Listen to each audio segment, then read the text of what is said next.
Hi guys, Jamie here for JB Motion. In today's video, we're going to be creating this cool tunnel animation that you're looking at right now. It's very easy to set up. The one tricky part in this is actually getting the camera animation nice and smooth. So you can see that it looks like the camera is actually being held by somebody, and as the person's kind of bumping up and down, so too are their hands as they're holding the camera. So we're going to talk about how you can achieve that really nice camera animation effect in this video. So let's get started on this. Here we go.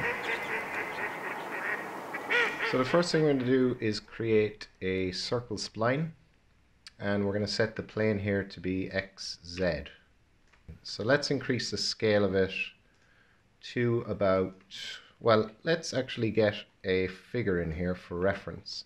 So let's imagine that we want our tunnel to be big enough that this guy would be able to sit inside of a small car and drive around that tunnel. So let's grab our circle spline and let's just scale that up. I'm going to scale mine up by about 1000%. So the new radius of that circle spline is going to be something like this. Now we can get rid of our figure and we can select our circle spline, hit C on your keyboard to make it editable. And now let's go to point mode. And we can see if we hit Control A with point mode selected that we have 4 points in our circle spline. Now I want to increase that number, so what I'm going to do is subdivide my circle spline. I can do that using the shortcut U and S. So now that's going to double the amount of points we have in our spline. Now you can see the points has gone to 8. Okay, so let's now create the camera that's going to be whizzing around our tunnel. So it's also going to be using this spline to know which way to go. So how do we tell it to align to this spline? Well, we use an align to spline tag. So let's right click on our camera, go to Cinema 4D tags and align to spline. Now we can select this align to spline tag, and then we can drag this circle spline down into this spline path field. Now our camera is going to be stuck to it, and then we can animate the position using this position property here. So let's add a keyframe here at 0% on frame 0. And let's go to, now I've already set up this frame range to be 300 frames. You guys probably have something like this starting off. So set your frame range to 300 frames and just extend that out.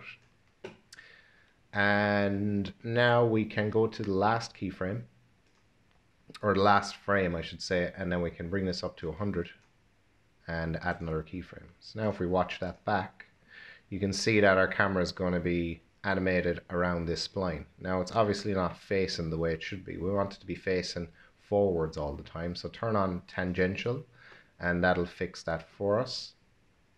But we don't want it to be, we want it to be a constant speed throughout the whole animation so that we'll be able to get a loop at the end of this. So let's hit Shift F3 on your keyboard. That'll bring up your timeline. We can select the align to spline keyframes there, and then we can set the interpolation to linear. So now it's going to be the same speed all the way from beginning to end. Cool. So what I want to do now is kind of get a bit of, a bit of bumpiness along our circle spline so that our camera is going to be able to go up and down, and it'll just make the whole thing a bit more interesting. So in points mode, I'm going to go to my rectangle selection tool, which is here, and select my circle spline. And now we can just start moving these points up and down along the Y. So you guys can follow along, or you can just kind of, make your own tunnel shape. But I'm just going to do this now really quickly.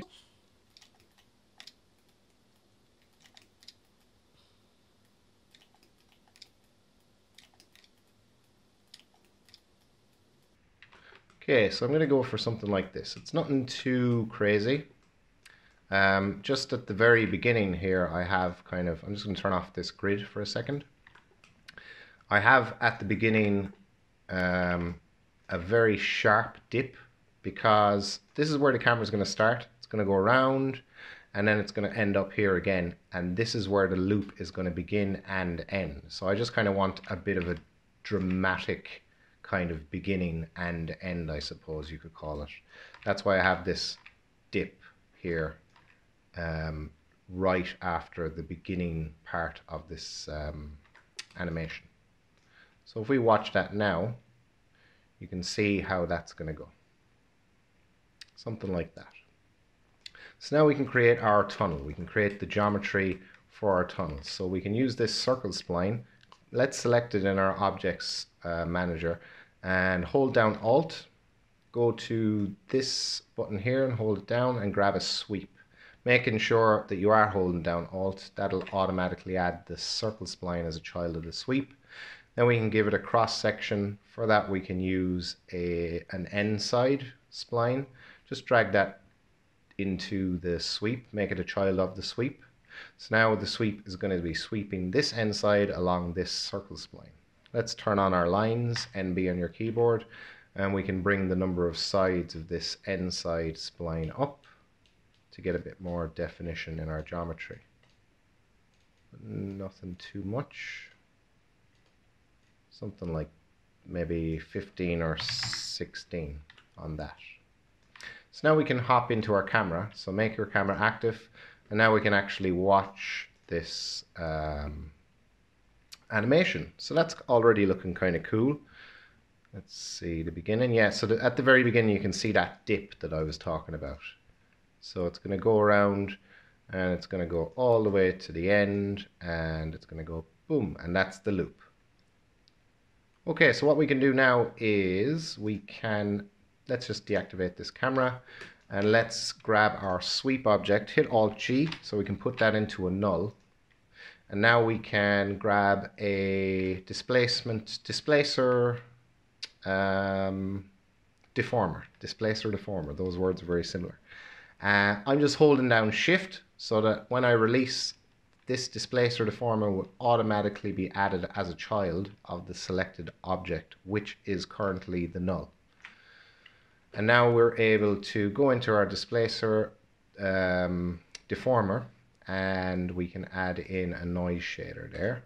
Let's go into the object tab, and we can bring up the height of that. We'll go for about 200 for now. And let's grab this null, hold down Alt and grab a subdivision surface. Holding down Alt automatically adds the null as a child of the subdivision surface. Now if we hop into our camera, this is what we're getting. So that's kind of cool, pretty interesting. We could increase the radius of this end side to maybe about 250 so that we have a bit more space to move around. So right away, this camera is a bit rigid. It's kind of, it's not very smooth. So how do we smoothen out our camera animation? So to do that, we actually need to create another camera. So let's just hold down Control to duplicate this camera, and we can delete off this align to spline tag. We'll call this new cam, and we'll call this one first cam or old cam or whatever. And this new cam is going to be following, I'm just going to get out of my camera there, deactivate it. It's going to be following this first cam. So how do we do that? How do we make it follow it along? Well, what we need to do is right click on the new camera, go to character tags, and then we can grab a constraint tag. Now we have a bunch of options for different ways to constrain it. So we're going to use spring. Then if we jump into this spring tab that just popped up, we can then set a target. So the target is going to be our first cam. So let's drag that down. And now if we hit play, you'll see that we have two cameras. One of them, the new cam, is following the first cam, but it's doing so in a way that's a lot smoother than this camera is moving. And we can actually control the smoothness using these parameters. So we're able to control the stiffness and drag, we can control that. We can also control the length. So length, basically, if we set that to 100, we're pushing back. If if I set this to 600, you can see that we're able to push back the new cam so that it's further away from the camera that it's following, which is this first cam. So let's activate the new cam. We can see what that's looking like. Okay, so let's fix this anyway, first of all, because this length is too high. So I'm going to set this to 200, and that's a bit better. What I want to do also is maybe reduce the stiffness down to maybe 6, and that's going to give us a bit more of an organic feel to this camera movement. And I am happy enough with that. I'm going to turn off the visibility of this first cam. So I can do that here just by double clicking on that top visibility button there. I think it's called a visibility button. I call them traffic lights, but that's neither here nor there. And that is it for our camera animation. So let's see what it does when it gets to the end here. Yeah, it kind of jumps down, which is cool. We could speed this up a little bit. Let's see, because we're not actually playing this back in real time. Ignore that. So you can see when you actually, if I just deactivate this camera, you can see that when we first play this, our new cam takes a bit of time to kind of bounce into the correct position. You can see that there. So what we can do to make sure that we're not going to get that in our render when it does come time to render is set our frame range here at the beginning to minus, we'll say 40 frames, and extend that out. Now it's going to give the camera a bit of time to get into the correct position before the timer here, before the time indicator reaches 0. So you'll see it here now. Gives it a bit of time, and then boom, and it's off. So we might go back even further. We'll go to minus 60 to give it even more time. So by the time it gets to 0, it's in the correct position and it plays away there. Okay, so what were we going to do there for a second? I've lost my train of thought just a little bit. So that is animating away, and it's looking pretty cool. I do want to speed it up a little bit, so I'm going to hit Shift F3 on my keyboard, and I'm going to grab my Align to Spline animation, and I'm just going to the keyframes here, and I'm just going to grab this kind of handle here, and I'll bring it down to about maybe 240 frames, and that's going to speed everything up. We can have a look what that looks like. So might go faster again. Let's actually turn off all frames so that we can actually see this in real time, because right now it's playing. Yeah, it's actually very similar. I'll turn that back on.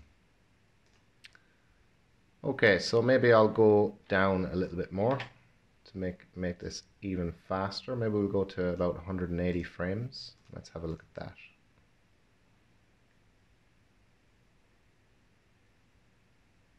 Okay, so I think I'm happy enough with the speed of that. So we need to reduce the frame range here. I might go up to about 210. So I'm going to leave it at that. So we're going from frame 0 with our Align to Spline animation. It goes from frame 0 to frame 210. So let's reduce the frame range here to 210. And now we can watch our loop, our animation. I think I'm happy enough with the speed of that. I am a bit worried about it hitting into that geometry there. You can kind of see it hits the wall, the camera, so we might have to increase the radius of our end side to increase the radius of our overall tunnel. We can bring this up to maybe 290, and let's play that again. Now we're just making sure that we're not going to be bumping into any of the geometry as we're driving along this tunnel here. Okay, so I'm happy enough with that as it is. So that is going to be our animation. Now what we can do is we can create some lights, because we're going to need some lights in our tunnel just so we'll be able to get a bit of shadow, and it's just going to look nicer with lights because everything does really. And and I'm going to jump into my top view here and zoom out. I'm going to create a light, and I'm going to pop this into a cloner. Now I'm going to hold down Alt before I do that so that the light will automatically be added as a child of the cloner. And now we can tell the cloner to clone along an object of our choice, and the object we're going to be using is, you guessed it, this circle spline. So this circle spline is really working for its money tonight, that's for sure. And now we can reduce the amount of lights to, we'll say, maybe 3. We can increase that if we want. But I'd say 3 will be enough for now. And we want to go into our light and turn on shadows. So hop into your light, go to the shadow tab, and let's set the shadow here to area. And maybe reduce the density down to about 80%. So now it's time to create the material for our tunnel. So I'm just going to let this play on for a second. And I'm going to create a new material. So I'm going to hit Alt-R on my keyboard. That's going to open up my interactive render region. And I'm just going to drag that out. Now keep in mind, as we make changes to this scene, for some reason our constrained camera, our new cam, is just going to be jumping around the place. That happens. I don't really know why. But it does. Okay, so now we have our interactive render region going. So we can drag this tunnel material, we'll call it tunnel, onto our sweep. It's going to make everything white. Let's get a better frame for this. Do you know what I might actually do as well before we go on? I might go into my new cam and I might go to object and I might change the focal length to be wide angle.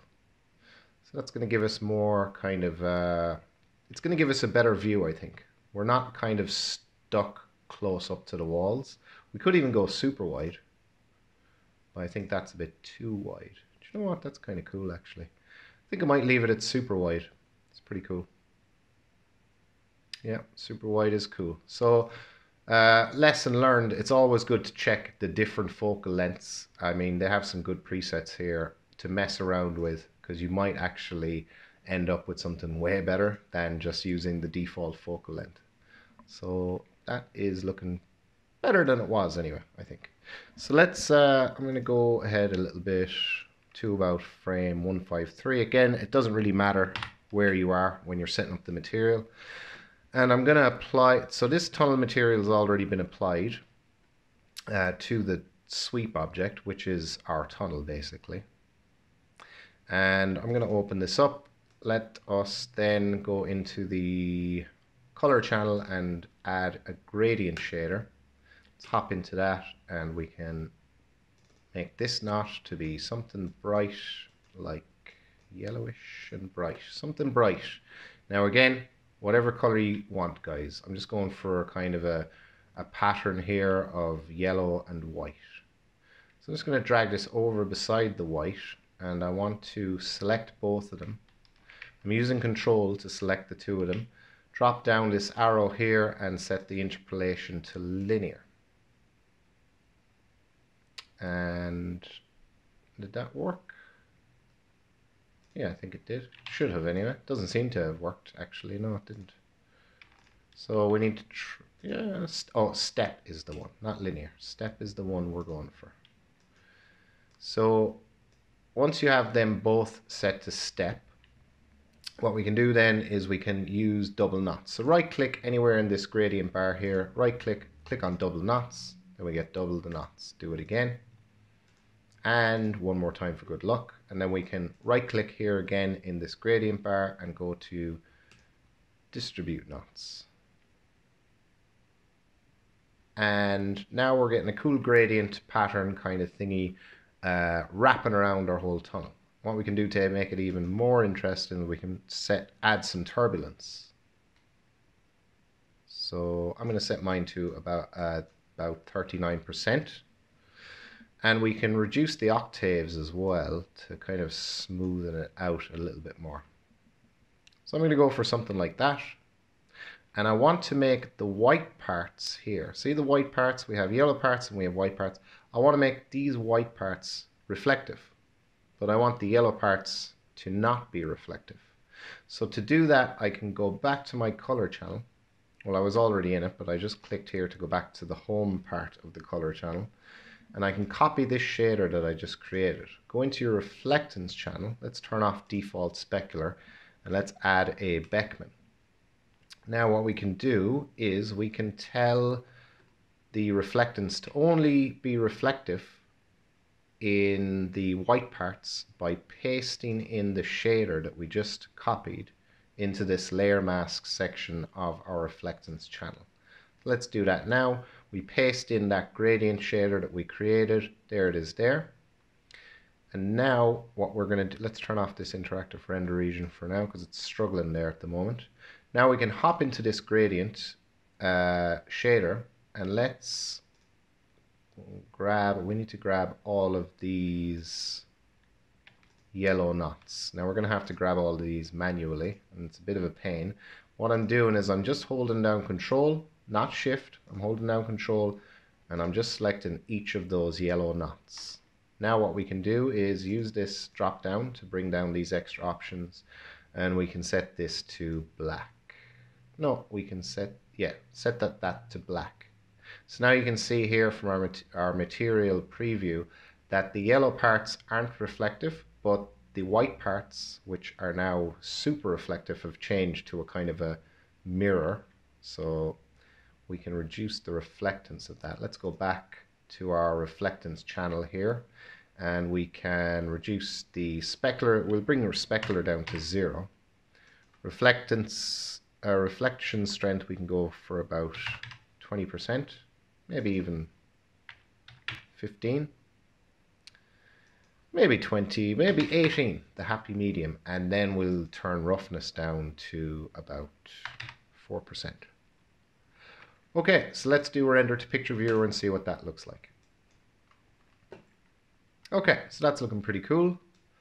Let's see. Yeah, that's looking pretty cool. So anti-aliasing is turned off. Once we crank that up, we're going to get rid of these jagged lines here. What else could we do to make this a bit more interesting? Let's see. So we could increase the number of lights that we have. Maybe we'll go up to 4. I'm going to go into my top view here and go to my cloner. I'm going to increase that count to 4. And let's turn back on our interactive render region here for a second. Open up our material editor, our tunnel material, and now what we can do is, I'm not really happy with the turbulence on this, so I'm going to go back into my color channel, go into the gradient shader, and I might just bring the octaves back up to 5 on that. Let's see what that's looking like. Yeah, I might keep it at 5. And now we're going to have to copy this shader again. So click on your color channel again. And we're going to go copy shader. Not paste shader. Undo that. We're going to go copy shader. And we're going to go into our reflectance channel and we're going to go to layer mask. And now we're going to paste in that shader. Now unfortunately we're going to have to do that painful step of, oh, they're already selected. Great. Okay. So now we can set this to black and that'll turn off the reflection for the yellow parts of this. So I think I'm liking that better than what it was looking like before. Increasing the octaves up to 5 was a good call on that.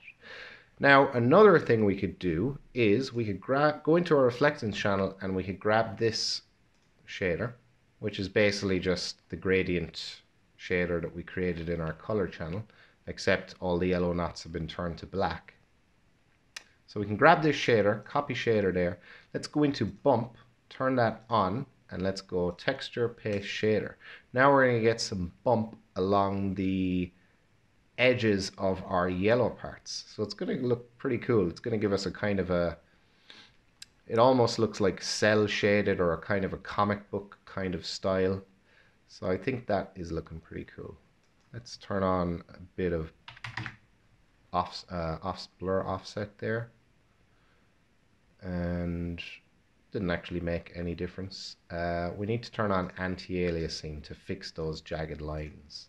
So go into your render settings, go to anti-aliasing, and let's set this to best. Can we get away with 1 by 1 and 2 by 2? We'll soon find out.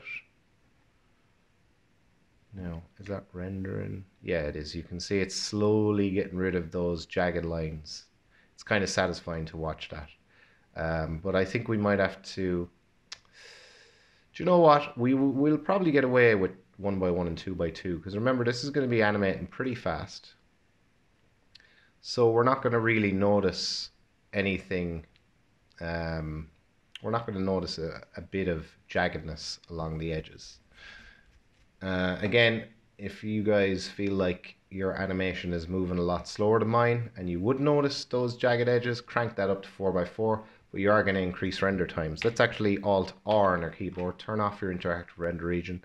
Let's do a render to picture viewer and we'll see what our render times are looking like. Now I do render out my scenes 1920 by 1080, so whatever this is going to give us is actually going to be a lot more once I increase my dimensions, once I increase my output to 1920 by 1080. I'm thinking that's looking really cool at the moment as it is. I'm liking that. I think I might leave it as is and set this up for render. Now I always say that, but there's always extra stuff left to do. Is there in this case? Yes, there's one more thing we have to do. If I go all the way to the beginning and play this through, and just before I get to the end, about here, you can see that we have a seam in our texture. Now we could fix that by going to the texture tag and setting this projection to be cylindrical or cubic, but it's gonna mess up our stuff. Now we could fix it with these properties here, but what I'm actually gonna do is, it's kind of a workaround with it actually adds on a bit of extra coolness to this. I'm gonna grab a torus and I want to middle mouse click so I can go into my 4-way view. I'm going to zoom out in all of these views here. Grab this torus, and I'm just going to try and bring it to where my camera is pointed at right now. So you can see it's there. So what I'm basically doing is I'm setting up this torus, and it's going to act as a kind of a pretend light. And it's just going to cover over our seam. So let's set the orientation here to be +Z. And I can jump back into perspective now, as I've kind of got it close enough to the seam. And if we go into object mode, we can actually scale this up with a bit more accuracy. I didn't want to increase the inner radius there. I'm gonna just try my best to cover that seam using this torus, so you guys can do the same.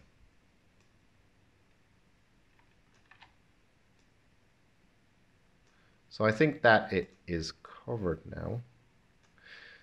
Yeah, so there's no seam, there's no visible seam there. So that's all I was trying to do with that. And I'll just make sure that the camera, I'm just going to let that play on a loop there and make sure that the camera doesn't bump into that new geometry. Fine, it kind of just hops over it. Now you can see that when it gets to the last frame and then when it goes to the beginning frame, it does this kind of weird jump. But don't worry about that, because we're still going to be able to get a perfect loop when we jump into After Effects once this is rendered out. So I want to create a material for this. It's just going to be a new material. Let's apply it to the torus, and then we can hop into it, turn off color and reflectance. We're just going to be using luminance. So that's just going to be a bright white torus. It's going to look like a kind of a light in the middle of our tunnel.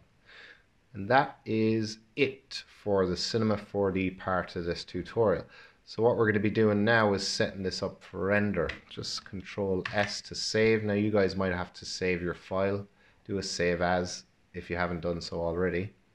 Let's go into our render settings, go to output. I'm setting this to 1920 by 1080. I'm going to render all frames. Now it's not going to take into consideration the -60 to 0. it is going to do that part, but it's not going to render that part. So our camera is going to have time to jump into the correct position. And that's fine for that.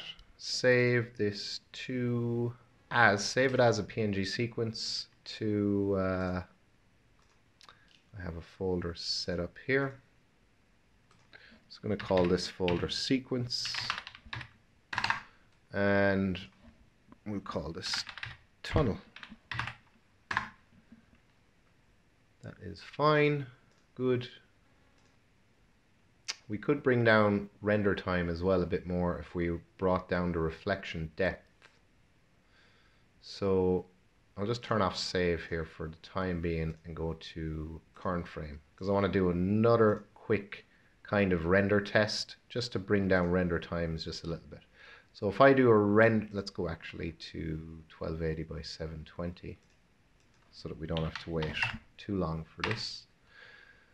So if I do a render to picture viewer on this frame, which is whatever frame it is, it doesn't matter. And that's going to render. Now I'm going to see how long that's going to take. Okay, so that's taken about half a minute. Now if we go into our render settings, go into options and set this reflection depth to 2. If you want to read all about it, go to show help. And then if we render to picture viewer again, that should reduce our render time, and it shouldn't have really any noticeable difference to our reflection, which is great. So we brought down our render time by a huge amount, 10 seconds, so that's huge. So that's really going to all add up once we're rendering this out. Let's go back into our render settings. We're going to go back into output, set this to all frames. Save should be turned on. We already have that set up. And that is good to go. Oh no, 1920 by 1080. Not good to go yet. Okay, cool. So that's it, guys. So I'm going to render this to picture viewer, and that is going to render away. Now,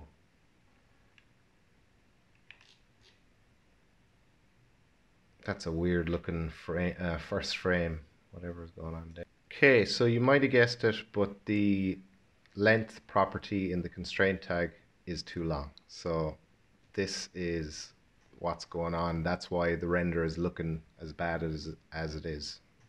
The torus is just right in front of our scene straight off the bat. So we need to fix that. We can go into the constraint tag and we can reduce the length down to 0. Now if we rewind that to the beginning and play, our scenes are going to kick in at frame 0 and it's going to be lined up in the center. So just reducing the length down to 0. I had it set pretty high just for the example I was given previously. So just setting that to 0 has solved our problem. So I actually have this fully rendered. So what you guys can do if you want to follow along with the rest of the tutorial is you can download the sequence from the description below. So now we're going to hop into After Effects and we're going to import in the sequence. Let's drag this down to the composition icon, and now we can hit Control K on our keyboard to open up composition settings, and let's increase the duration to 20 seconds. Now let's extend out the range there so we can see, and now we can start duplicating this. Control D on your keyboard to duplicate the layer, and let's just bring this to the end of the first layer. Hold down Shift and it'll snap into place. So if we watch that, we should get a loop. Now we're getting a bit of a jump, which we're going to be able to fix. We just need to cut off a bit of the end there of this sequence. So let's do that now. Bring your time indicator to where you want to zoom into, and then we can zoom right in. Now we need to see how much of this we want to cut off. So let's just bring it until our scene starts speeding up again. So maybe around here. And then I'm just going to hit Alt and my left square bracket to cut off the end of that there. Now I'm just going to drag this back into position. And now we can just zoom out again. And let's have a look at that. Okay, so that's kind of fixed it.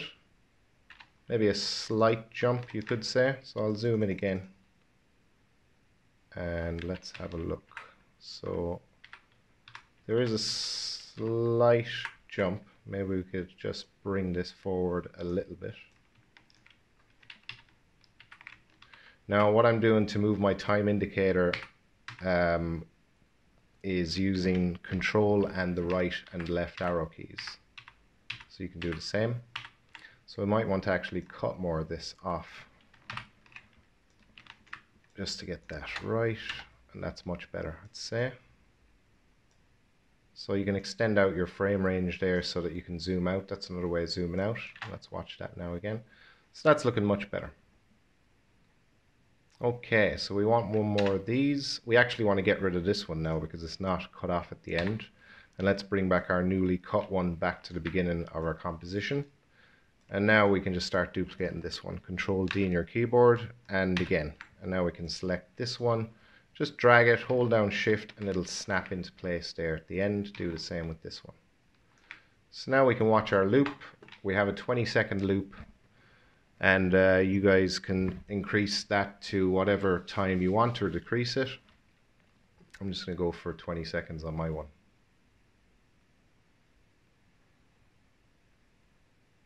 Okay, so that's looking pretty good.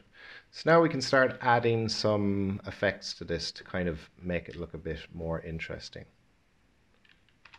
So what I'm going to do is I'm going to grab all of these and I'm going to right click and go to pre-compose. That'll put all of those into a composition that we can just call tunnel comp. Just hit enter on that.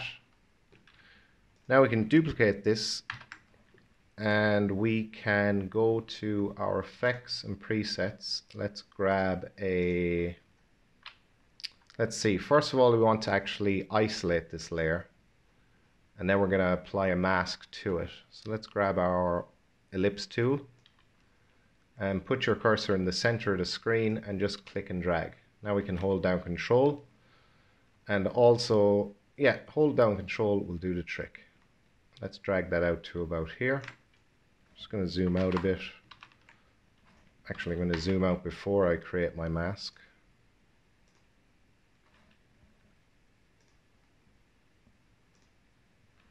And now I'm going to create my mask, holding down Control, clicking first, holding down Control and dragging. So I'm going to go to about here for my mask. So now this layer is isolated, so I can click this button here and that'll isolate the layer just so we can see what we're doing with this layer. We want to invert this mask, so click invert it. And now if we click on this mask drop down, we can increase the feather in there so that that will blend in nicely with this layer here. And now we can apply some effects to this masked layer. So let's go for effects and presets. If you can't see that, just go to Window and you'll be able to find it right there. And we're going to go for Gaussian blur. And let's just click and drag that down to our top layer and then we can increase the blurriness on that. Let's turn on repeat edge pixels. Now we can try something else. Maybe try some CC vignette. So just type in vignette and it'll pop up there. Let's click and drag that onto our tunnel comp also. And I'm going to go for a minus value in the amount to give us more brighter values, more of a brighter look to this. So now if we unisolate our layer there and we can watch that back. So that's looking pretty cool. It's almost like a fake motion blur around the edges of our composition. Okay, so now we can decide that we want to put on some effects onto this layer. Now we could say we're finished, or we could do a bit more with this. So I'm going to type in color in my effects and presets and just hit enter there. And I'm going to add a colorized sepia to the bottom layer. Now with this, we're able to select a different color for this. So it's kind of like a filter on Instagram. And we have control over the color of it. So, and it's just affecting this bottom layer here, not the top one that we've feathered and added the blur to. So we can change the color of this to whatever we want. Maybe we'll increase the feathering also in our top layer.